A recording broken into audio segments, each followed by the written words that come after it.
देवेंद्र फडणवीस यांच्याकडून अयोध्या कार सेवेला गेल्याचा स्वतःचा फोटो ट्विट करण्यात आलाय। नागपूरहून अयोध्येमध्ये जात असतानाचा स्वतःचा फोटो ट्विट करण्यात आलाय। पुरावा द्या म्हणणाऱ्या विरोधकांना देवेंद्र फडणवीसांनी उत्तर दिलंय। काय ट्विट केले फडणवीसांनी एक नजर टाकूया।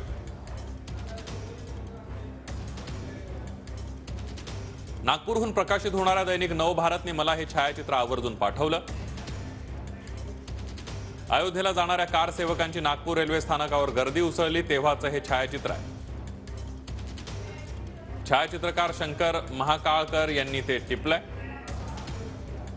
उद्या अयोध्येमध्ये प्रभू श्री रामचंद्रांची प्राणप्रतिष्ठा होत असताना या छायाचित्राने जुन्या आठवणींना उजाळा दिलाय। तुम्ही नागपूर स्टेशनला आहात, पुढे पोहोचलात का? नागपूर स्टेशनचे फोटो आहेत, आमच्याकडे प्रत्यक्ष घुमटावरचे आहेत ना व्हिडिओ। नागपूर स्टेशनला गेले असाल फिरायला, आपण सगळे जात असतात लोक ना। लहानपणी काय नागपूरला फिरण्याची जागा स्टेशनच होती। मला त्याच्याविषयी वाद करायचा नाहीये। इथे प्रत्येकाचं योगदान आहे, एकमेकावरती आरोप करण्याचा हा दिवस नाही।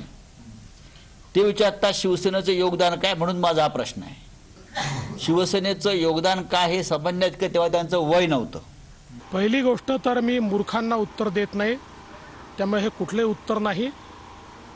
मला नवभारत त्यांनी त्यावेळेचा अंक पाठवला आणि त्यांनी मला सांगितलं की बघा आमच्या संग्रही हा फोटो आहे, ज्यावेळेस तुम्ही कार सेवेला गेले होते त्यावेळेस आमच्या फोटोग्राफरनी काढला होता आणि तो त्यांनी पाठवला आणि त्या आनंदामध्ये तो ट्विट मी केलेला आहे। त्यामुळे मला असं वाटतं की हा जो काही ट्विट आहे हे कोणाला उत्तर वगैरे नाही आहे, की हे तेच लोक आहेत ज्या लोकांनी रामाचं अस्तित्व देखील नाकारलेलं आहे। त्यामुळे मी पुन्हा एकदा सांगतो, मूर्खांना उत्तर देत नाही। मी माझ्या आनंदाकरता हा फोटो ट्विट केला।